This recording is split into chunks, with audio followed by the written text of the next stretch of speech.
Saw that, Drew. Shout out To you, rolled my up. man. If you wouldn't mind stepping over those materials, please. Say something in your mic. Yo, yo, yo. We good? You got to, if you could get it up to your mouth, that'd be great.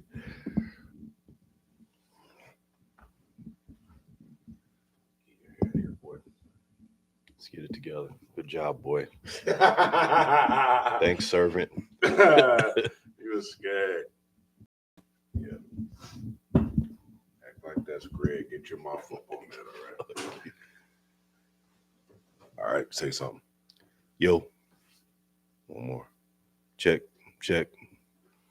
Check 1 2 check. Yeah. You know what I'm saying?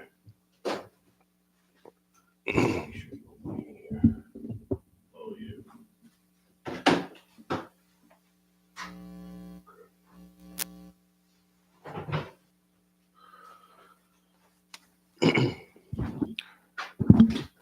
Droobs, you didn't strap on a set this morning and join us in the ice tub. What happened, dog? So you chose. That's why you were supposed to ice tub out. You didn't have it. What up, y'all? What's going on? Get an early morning shot in real quick. Be humble. What's popping, man? Got an early morning ep in because we about to shoot down to the draft. The NFL draft, you know what I'm saying? Got my Brody here with me. What's happening? He was on the Tesla rocket program here today. Knows Elon Musk personally.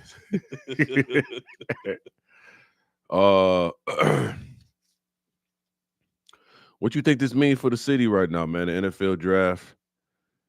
Well, how's that looking? I think it's huge, man. You know, shine a positive light on the city. You see some of the new things going on, specifically that Detroit sign that everybody loves. That Detroit sign has been getting roasted like crazy, man. Be humble. He's in the chat right now, roasting real quick, man. He got a packet of hot sauce in his belly button right now. Keeps it with him, man. When he goes to the restaurant, pops out.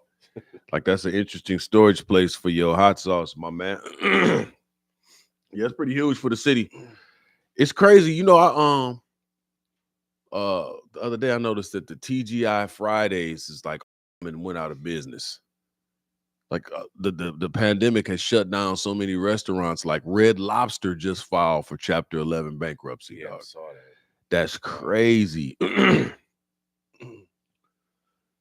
Two red brothers, something about to pop off. I'm crying. Yeah, so what I got here? And then the Mongolian barbecue. Dearborn, that boy just shut down. Red Lobster was that deal. Them biscuits was everything, man. Somebody gambled the money, man. How did they go out of business? They've been a franchise, a staple for years. Like, But you know what they did? Like the pandemic kind of changed up the way people behave a little bit. And then they started offering unlimited shrimp. And when they started offering unlimited shrimp, that's what changed the game. Because it was like people was just going in there.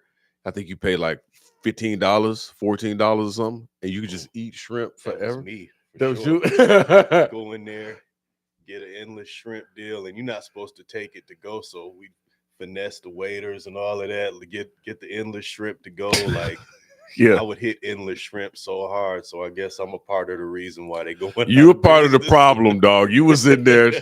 My man was going in there with Walmart bags in his pocket, loading up shrimp. They going out. You know, honestly, I feel like that'd be the beginning of the end. What businesses actually recover? I'd be interested to know the percentages of businesses that recover once they go into Chapter 11 bankruptcy. Like, are they gonna get out of this, or because what we experiencing is just a ton of greed right now. Yeah, greed in business stuff is so damn high, it's insane.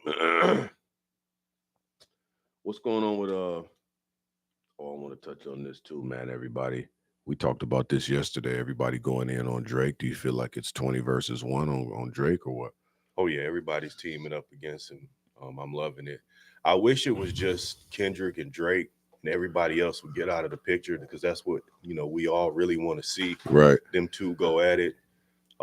There was another rapper involved, but he's dead to me now.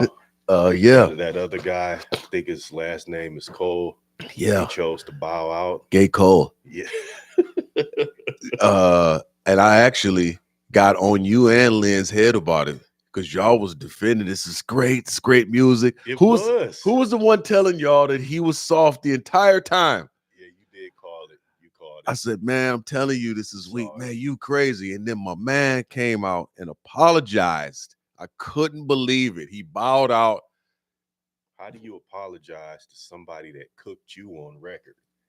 And then you respond and you apologize. I don't understand. Like, you did what was supposed to be done, and now you want to backtrack. I don't get it. It's trash. You know what he did? There's a scene in Silence of the Lambs where Wild Bill is standing in front of the mirror. And he tucks his kit to try to make it look like he's got a V. And that's exactly what Gay Cole did. He tucked out. I couldn't believe it, man. Like, what are you doing, dog? Maybe Kendrick got some Diddy tapes on him or something. We don't know about. Like, why would you put a call in like, I got them tapes, man? I can't believe it. I can't apologize, bro. I can't believe it, dog. I can't believe it. So I'm excited about the NFL draft, man. It's going to be 1 million people down there, but I'm ready to go and see what's happening. But I want everybody to know your sports history, because you've been training my son and giving him tools and pieces. But, I remember seeing you at a game one time, like the minute that I got there, because I graduated a couple years before you. So I come to one of your games, and the minute that I got there, I heard them saying your name to the 10, to the 5 touchdown. You had just picked off a pass and ran it back. Full scholarship. What position did you play? Your college experience, and any advice you can give to young people with young athletes or young athletes going into the game today. Yeah, I was a linebacker in high school. I was an all-state linebacker for a Catholic school. It's not even around anymore. It was Aquinas. We actually made it to the Catholic League Championship. Got to play in I'm gonna tell my age here a little bit. We played in the Silver Dome. They don't even exist anymore. But crazy. That was a good experience. They had that AstroTurf then. Some people might not even know what that is, but it's like worse than playing on grass. I still got a scar all the way up my arm from landing on that AstroTurf. It'll literally tear your skin right off your arm. Wow. But it was a good experience playing in there. We were 8-0, ranked number 1 in the state.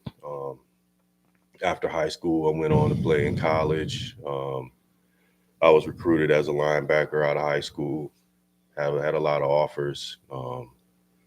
Didn't do what I was supposed to. Kind of messed up, wasn't focused on school and all of that, and had to end up going to a D2 school. Stayed there for a little while. Played some arena ball. Played a little semi-pro ball too. So been around a little bit, but now I just mentor like the younger guys, like your son. Some of my other cousins I've helped out too.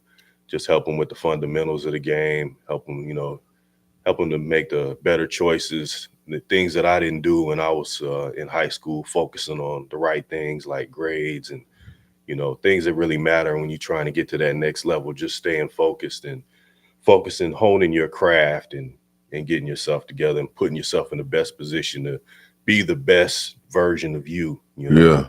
So that's what I try to do with the youth. So when you were an altar boy at the Catholic school,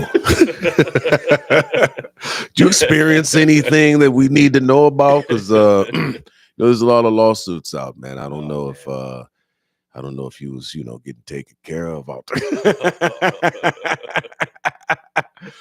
Yeah, that's good game. That's definitely a good game. Do you remember sitting on grandma's porch on Delano and watching dog pull a hammer out and spray at the ground?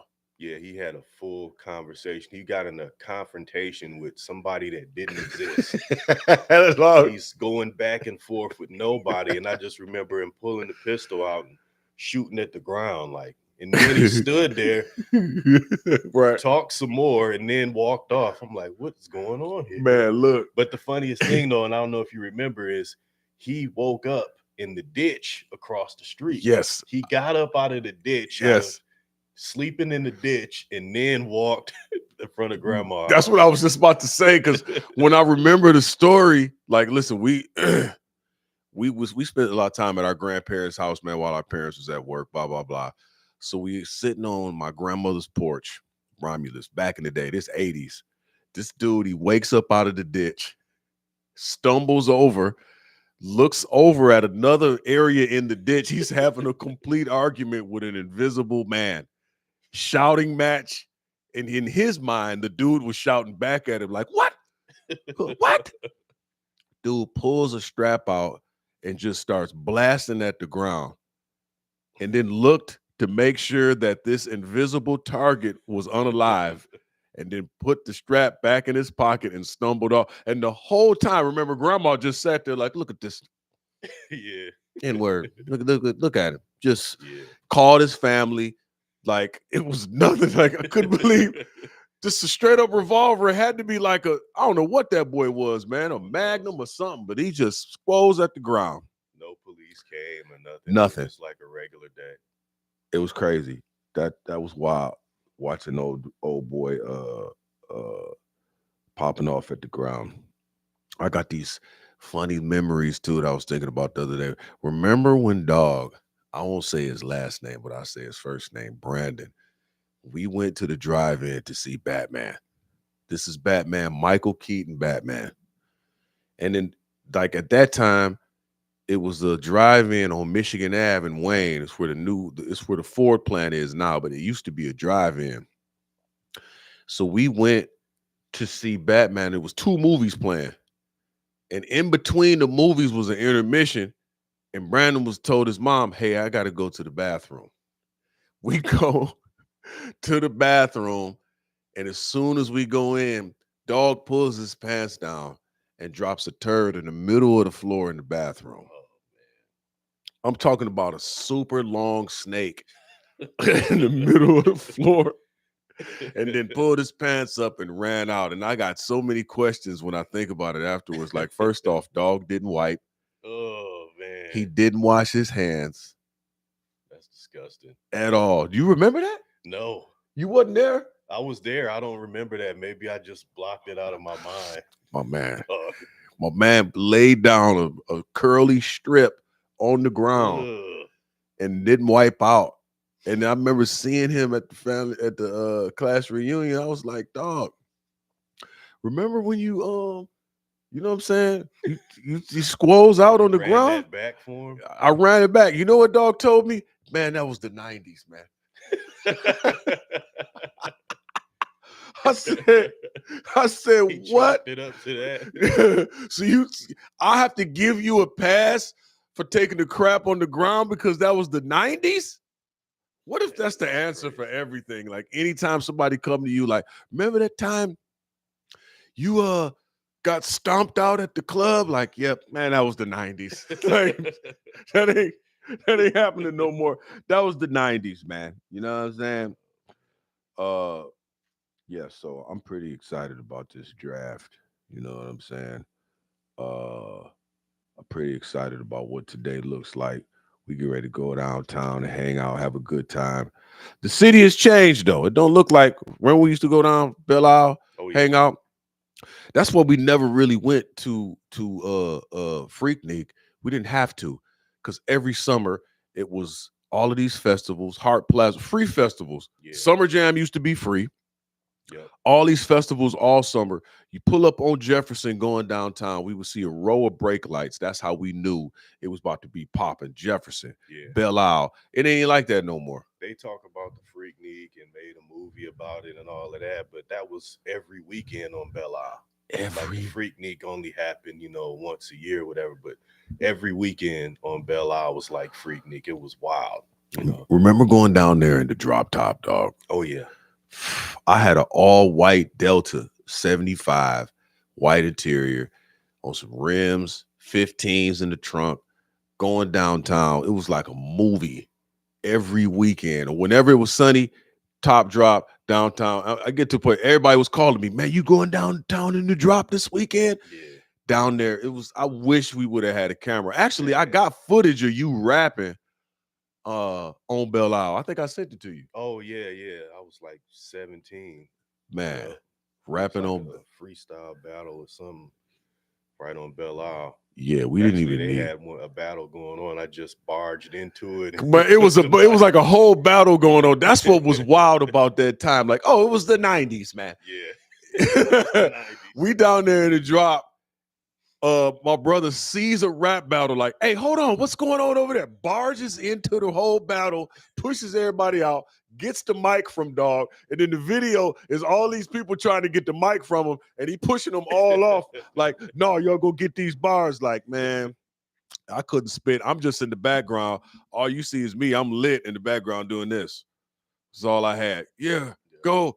Yeah. And then my cousin is shouting, spit that. Yeah, do it. Yeah, yeah. Wildin'. That was every weekend. Every weekend, Belle Isle. So I love kind of, I'm saying that to say, like, I kind of like the new changes that's happening in the city. You know, the new Detroit sign got roasted because it don't look like the Hollywood sign. And it's on the side of the freeway right by Livernois. You know what I'm saying? It's getting gentrified to the point where the original people who lived there can't afford it no more. That's part of the reason Dad left a lot, because the prices was so high, couldn't really afford to say it. So I'm just trying to figure out how do we balance upgrading neighborhoods? The draft in the city is cool. Some of the upgrades is cool, but how do we balance bringing in new things in the neighborhood and keeping the nostalgia and the people that was originally there? Because it seemed like Detroit turned it into Chicago. Yeah, that's what I'm seeing. You know, they're making all these upgrades, all of these changes, but you just seeing people getting pushed away from that area further and further away. You know, and it's kind of losing its identity. Yeah. You know, how do we keep that identity and grow and change at the same time? That's the big question. I don't know the answer to that. I kind of missed I do the nostalgia. Like I told you, I tried to go to the Dime Bar the other day downtown, which is kind of a new spot, but it's a super gentrified, you know, spot. And it was like a 2-hour wait. And I walked out of there, drove around the corner to Sweetwater, and it was no wait. I went down, you know, Sweetwater was across from the old Legends. Yeah.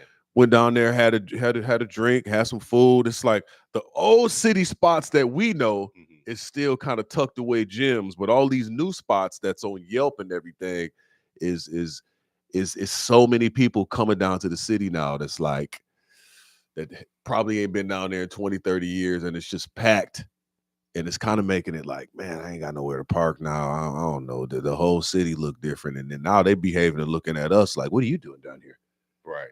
You know what I'm saying? So I don't know what it looks like for us to kind of incorporate the old plus the new. I just feel like, you know, I think we got to balance it somehow in some type of way, man. You know what I'm saying? Yeah. So when you socked Maurice and knocked him off that bike, man, come on. Can't go there? Can't get into that? Oh, okay. Man. I might have just made that up, man. I don't know if that's real or not. Somebody got knocked off of a bike years ago and flew like Superman after they got popped in the face. If you're out there listening, man, shout out to you. If this story is even real, you know, I might be making this up, man. I just remember somebody getting hit and then flying away like Superman. It was pretty dope, man. Shout out to you, dog. Hope you're doing well if that happened.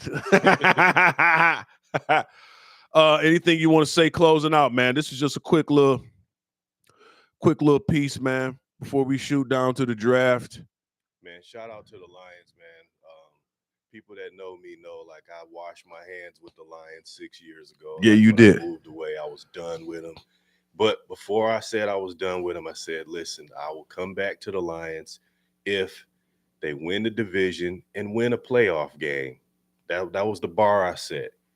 And they not only did that, they exceeded that. They won the division, damn near made it to the Super Bowl. And not only that, like you can see the turnaround from the franchise, the way they're being ran. The GM is great. Yeah. Good draft picks. The leadership is finally on point. Like the Lions is actually trending in the right direction now. So agreed.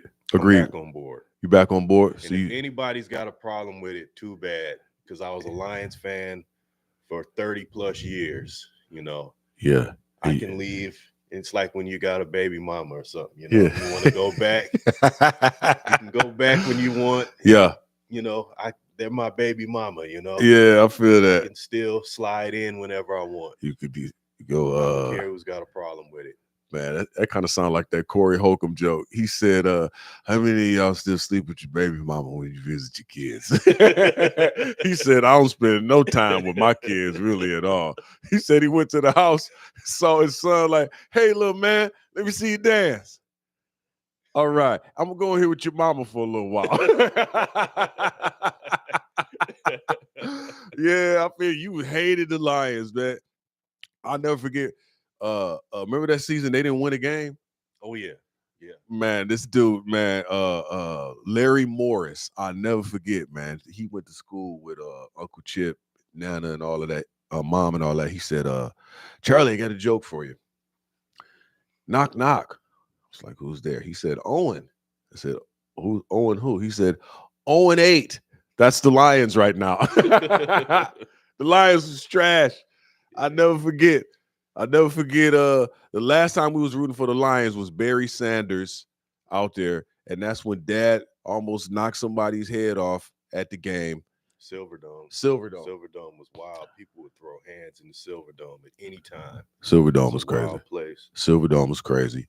That was the last time I really watched the Lions kind of do their thing, and it was like a trophy to the Ford family. Really, they didn't really care. It was like, we got all this other money. This is just something we own. But when they got people that was passionate about the team, and the coach, he's so passionate, man. He can't even have a speech without crying. Shout out Dan Campbell. He's an emotional man. Dan Campbell, emotional leader, and that emotion, people feel it, man. Like I saw it when I watched Hard Knock Life at your house. I was like, oh, bro, this is a different team, man. Yeah. Like they turned it around mid-season that year, and then they had a great season this year. So really, next year, once they get them pieces, which I'm hoping that is somebody in the secondary, kicker, a couple other pieces. Yeah, they need somebody, dog.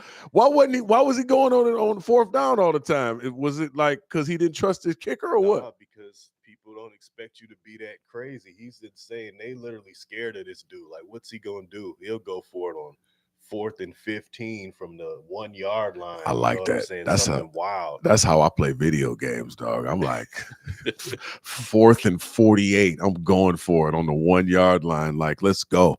All right. It was fun. Had a good time, man. Wanted to hop in real quick.